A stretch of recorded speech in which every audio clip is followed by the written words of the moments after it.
Okay, we're going to be seeing the King in action, brand new wrestler we haven't had on Championship Wrestling. Joe Lightfoot from Quebec will be in here, and some other action. We said we were going to give him some time. We had maybe a question or two we wanted to ask him. Here is the former international heavyweight title holder, Eddie Hot Stuff Gilbert. Well, what a dead crowd we have here. The young people are so stupid. But, you know, Lance, you see what I have in my hand here, right? Oh, I see it. It's the Jerry Lawler book, The Crowning of the King. That's right. You know, earlier this week, I picked this book up, and you know, boy, it surprised me. I'm really impressed by the King, you know. First of all, usually when people have great careers and they're great professionals, they usually do have a book written about them.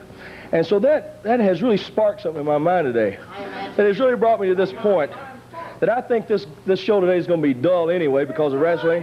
You know, with some of the people you got in here like Lawler anyway. But what I want to do is call this show a little different today. I want to entitle it something else. What I want to call this today, will you hold this book here just a second? What I like to call this is Jerry Lawler, This Is Your Life. That's right. Come on, Eddie. What is this? That's right. Don't you think this would be great? See, don't you remember Ralph Edwards with This Is Your Life? Certainly, I remember. See, I expect when people have great careers that they should look back sometimes, just like in this book here. You should look back over your careers. But we got to have our honored guest out here. We got to have Jerry Lawler here. Is there any way you can get him out here? Because no, I don't think there's any way I can get him out here. Oh, you want to lay that up there? If we got a staple gun, and we might be able to put that up on the set. Kind of feel like Mr. Rogers here a little bit. Yeah, you can I borrow it? Okay, since this is my part now, This Is Your Life, Jerry Lawler. Could we please? Can somebody say? Have an interview, not the whole show. Oh, that's okay, Lance. I know you'd like to break anyway. Is there any way to get Jerry Lawler out here? Can somebody check, please? Because I can't do this without the King out here. Hey, look, and I promise this is legit. This is on the up and up. There will be nothing going on out here, Lance. You know me. I wouldn't lie to you. Who you got waiting to jump Nobody's here. I promise. Check behind the curtains. Come on, King. Come on. Eddie Gilbert's not going to bother you. Come on out here. Come on out here. There he is. Lance, you hold on this minute. Let me plug this up here. Yeah, I figure that Jerry can take care of himself, but he is well aware of the fact you're the one that called him out here for all this stuff. King, I don't know if you heard me. I was just telling Lance and all your great people here in Memphis and around the area and everywhere that I'm really impressed with this book about you. I'm really impressed with you because you are the King of wrestling. And I think that we should call this Is Your Life. And I think we should look back at your great career. So, is this all right with you? I'll tell you what's all right with me, Gilbert. I just thought I'd come out here and watch you make a complete fool out of yourself, and when I get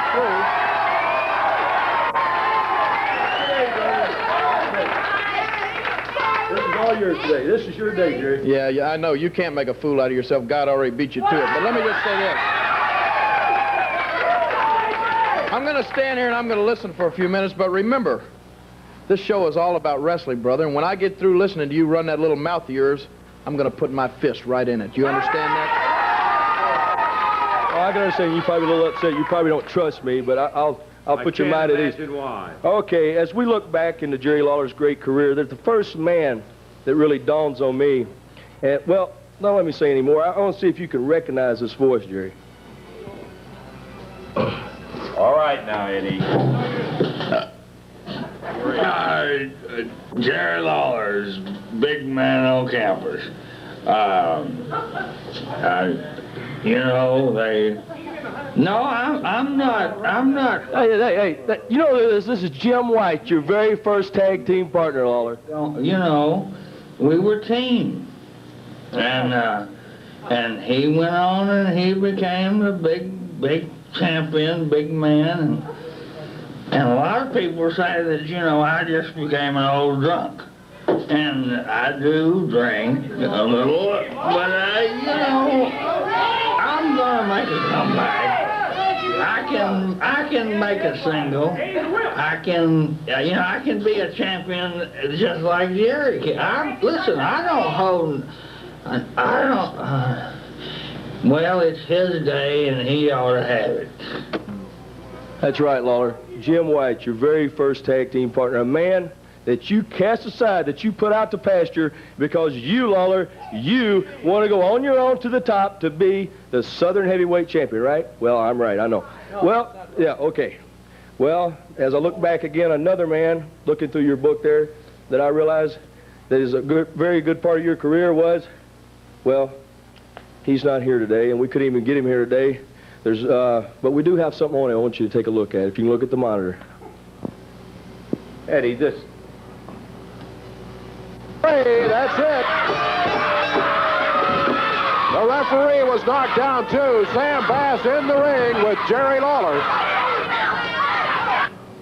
That's right, Lawler. Sam Bass. Marvelous. A man that molded your career, that started you off on the right road to be the king of wrestling. But what happened to Sam Bass? Oh, well, like everything else, you wanted to be the king. You wanted to be the head honcho.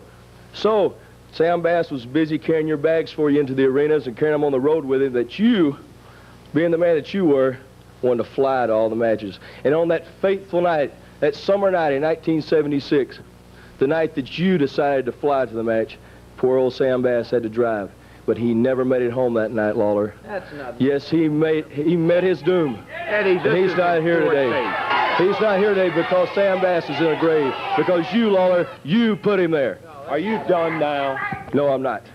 I still have yet more people. See, I spent a lot of money this week. I have more people. And see, I want you to recognize another voice because you were wanting to go for the Southern heavyweight title. Laura and Lance, both of you, I want you to listen to this voice very clearly. Do you know, I don't really remember too much about the match. I do remember that I was a wrestling upcoming star, I'll have to say that.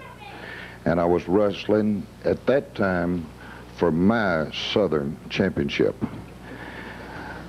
One thing that I do remember is that I got a glimpse of Lawler pulling something out of his trunks. And later I was told, after I come to in the dressing room, that it was a chain that he used. And then I understood that he was the champion then.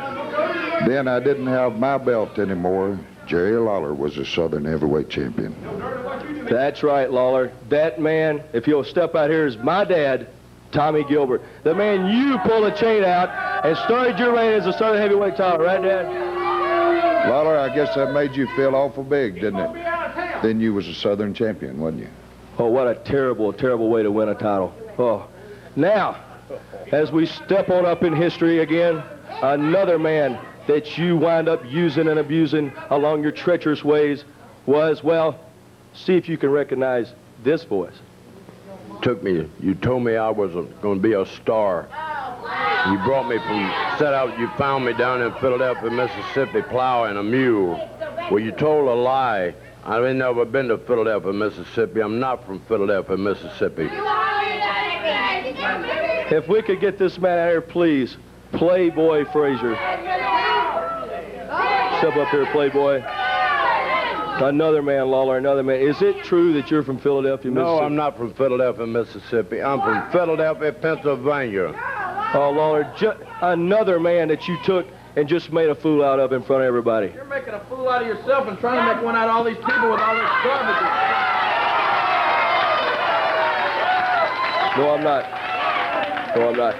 The next man, Lawler, he wasn't able to be here either. But we do have some footage of him I think that you should listen to and watch on the monitor.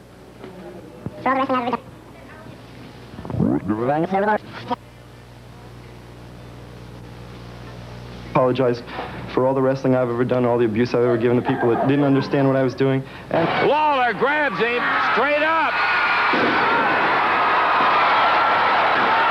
Lawler with a pile driver. Only the second move by Lawler, and bang goes Kaufman. He's going to give it to him again. He figures he's already lost it.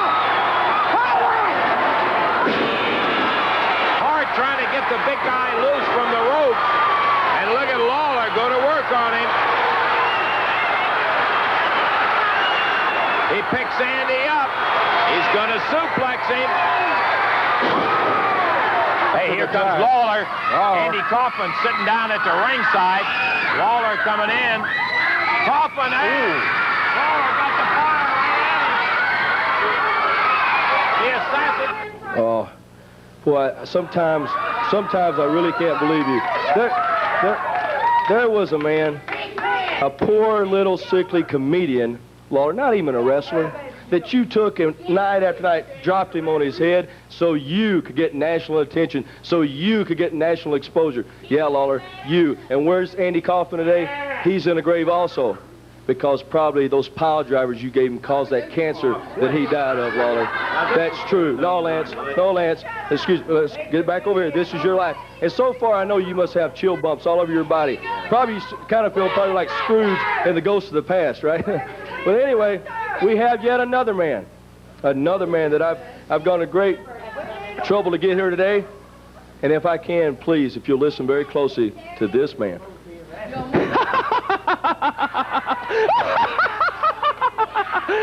Oh, man, Lawler, I wouldn't miss this for anything in the world. I'm the man who guided you to the top of your career, baby. You were down and out, baby, scumming around this town, baby. Hadn't even won a match in 6 months. And what did you do? You called the greatest man in the world today.